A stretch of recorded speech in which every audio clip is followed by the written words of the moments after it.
Sir Delhi liquor స్కామ్లో arrest అయిన కవిత గారికి ఇప్పటివరకు బెయిల్ దొరకలేదు. ప్రతిసారి రిజెక్ట్ అవుతూ వస్తుంది. అయితే ఈసారి కవిత గారు ఒక తెలివైన స్టెప్ వేశారని అంటున్నారు. అంటే బెయిల్ విషయంలో మరి ఇప్పుడన్నా బెయిల్ వచ్చే ఛాన్స్ ఉందా? అసలు ఏంటి ఆ తెలివైన స్టెప్? అలాగే ఆమెకు అన్ని రకాల సౌకర్యాలు కూడా జైల్లో కల్పిస్తున్నారు అంటున్నారు. ఏ సౌకర్యాలు కల్పించారు? ఈ రెండు విషయాలు ఇప్పుడు కొంత వైరల్ అవుతున్నాయి. ఒకటి ఆమెకు ప్రజెంట్ బెయిల్ కండిషన్ ఏంటంటే 2 కేసులు ఉన్నాయి. అంటే 2 కేసులు అంటే 2 ఇన్వెస్టిగేటివ్ ఏజెన్సీలు పిఎంఎల్ఏ చట్టం కింద ఆమెను విచారిస్తున్నాయి. ఒకటి ఈడీ, 2 సిబిఐ. ఈ రెండిట్లో కూడా ఆమెకి బెయిల్ రావాల్సిన పరిస్థితి అయితే ఉంది. అయితే ఆమె అరెస్ట్ అయ్యి 110 రోజులు దాటిపోయింది. మామూలుగా ఆమె రెగ్యులర్ బెయిల్కి అప్లై చేసింది. రౌస్ అవెన్యూ కోర్టు అంటే కింది కోర్టు అది రిజెక్ట్ చేసింది. దాని తర్వాత హైకోర్టుకి వెళ్ళింది. హైకోర్టు కూడా రిజెక్ట్ చేసింది. ఇప్పుడు మామూలుగా అయితే ప్రొసీజర్ ప్రకారం ఆమె సుప్రీంకోర్టుకి బెయిల్కి వెళ్ళాలి.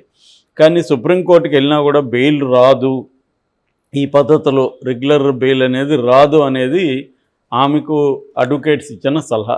కాబట్టి వాళ్ళు ఏం చేశారంటే వేరే ఒక పాయింట్ని ఎత్తి చూపి ఈ పాయింట్ కింద మనం అడుగుదామనేది అనుకున్నారు. ఆ పాయింట్ ఏంటంటే డిఫాల్ట్ బెయిల్. మనం వివేక హత్య కేసులో కూడా చెప్పుకున్నాం. ఎర్రగంగారెడ్డికి ఆయన అక్యూజన్ నెంబర్ 1 వివేకానంద రెడ్డి హత్య కేసులో ఆయనకి డిఫాల్ట్ బెయిల్ వచ్చింది. డిఫాల్ట్ బెయిల్ అనేది ఒక ప్రొవిజన్ ఉంది ఇండియన్ దీంట్లో చట్టాల్లో. ఇంతకుముందు సిఆర్పిసిలో సెక్షన్ 167 అనుకుంటా, దాని కింద ఈ బెయిల్ ప్రొవిజన్ ఉంది. అసలు ఏంటి ఈ బెయిల్?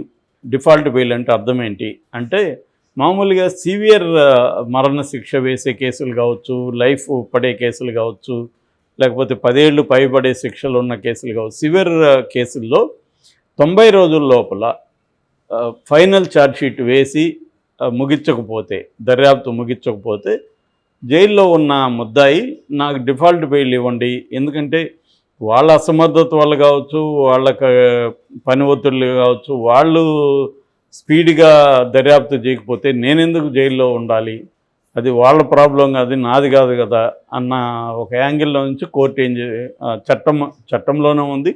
కోర్టులు కూడా అనేకసార్లు ఈ విషయాన్ని చెప్పాయి. అని చెప్పి డిఫాల్ట్ బెయిల్ ఇవ్వచ్చు అనేది, డిఫాల్ట్ బెయిల్ ఇచ్చేసి అంటే అది ఇన్వెస్టిగేటివ్ ఏజెన్సీల ఫెయిల్యూర్ కాబట్టి వీళ్ళకి డిఫాల్ట్ బెయిల్ ఇచ్చేయచ్చు. అట్లాగే మామూలు కేసుల్లో అయితే, ఆర్థిక నేరాలు కావచ్చు, మిగతా కేసుల్లో అయితే 60 డేస్లో ఛార్జ్షీట్ వేయకపోతే బెయిల్ ఇచ్చేయచ్చు. ఇది జనరల్గా ఉండే పొజిషన్ ఆఫ్ ద యాక్ట్.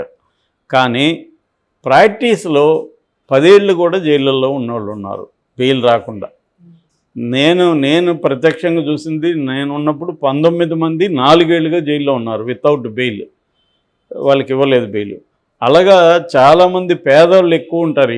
ఈ జైళ్ళల్లో ఉండేదే ఎక్కువగా పేదవాళ్ళు, దళిత్స్, ఎస్టీస్, వీళ్ళే ఎక్కువ ఉంటారు. అప్పర్ కాస్ట్ వాళ్ళు, రిచ్ పీపుల్ జైళ్ళల్లో చాలా చాలా తక్కువ ఉంటారు.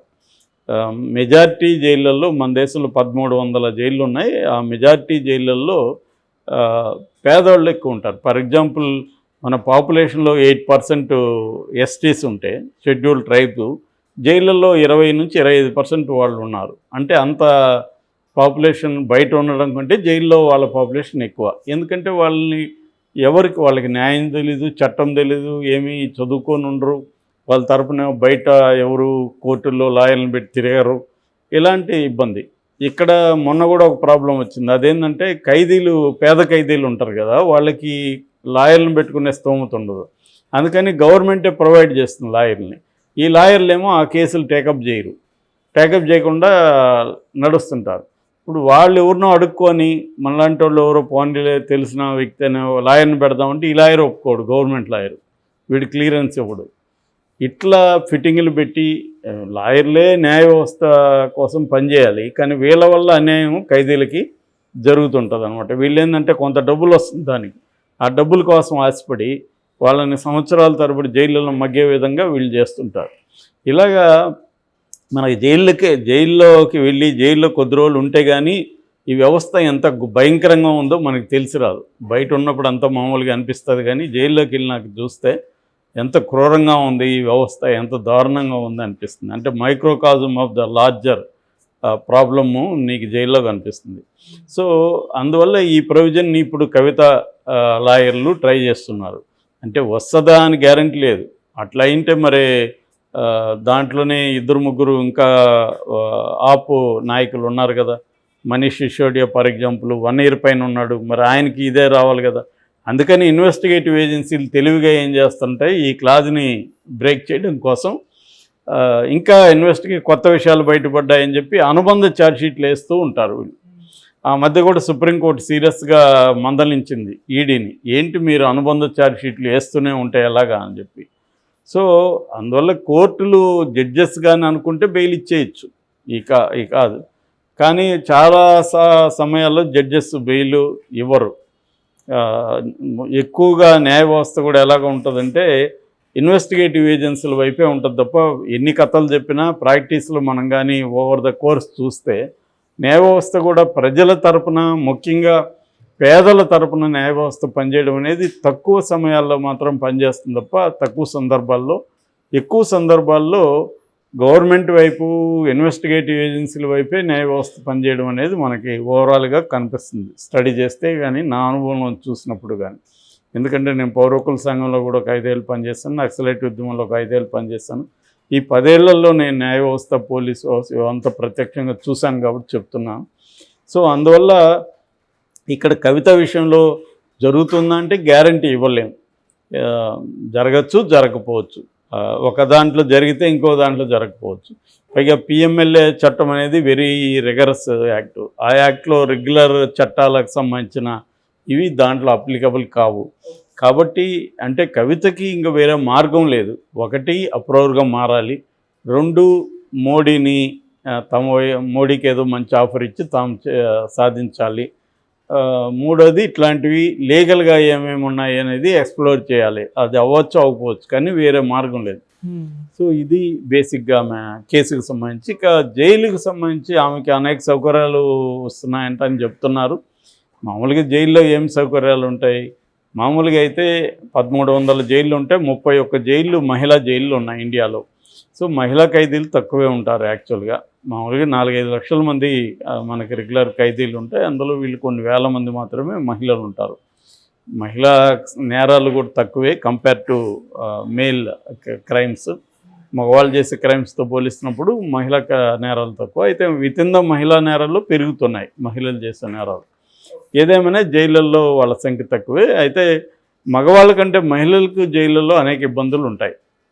మామూలుగా ఇప్పుడు జైళ్ళల్లో ఏంటంటే ఆ మధ్య కొన్ని కమిటీలు వేసి రూల్స్ పెట్టారు. అది స్ట్రిక్ట్గా మహిళలకు సపరేట్ బ్యారక్స్ ఉండాలి, జైళ్ళు ఉండాలి, అక్కడ పనిచేసే స్టాఫ్ అంతా కూడా మహిళలే ఉండాలి, వాళ్ళని బయటికి తీసుకెళ్లే స్టాఫ్ కూడా మహిళలే ఉండాలి, అట్లాగే అక్కడ డాక్టర్లు కానీ మెడికల్ స్టాఫ్ కూడా మహిళలే ఉండాలి. ఇటువంటివన్నీ రూల్స్ ఉన్నాయి, కానీ అన్ని చోట్ల అమలవు.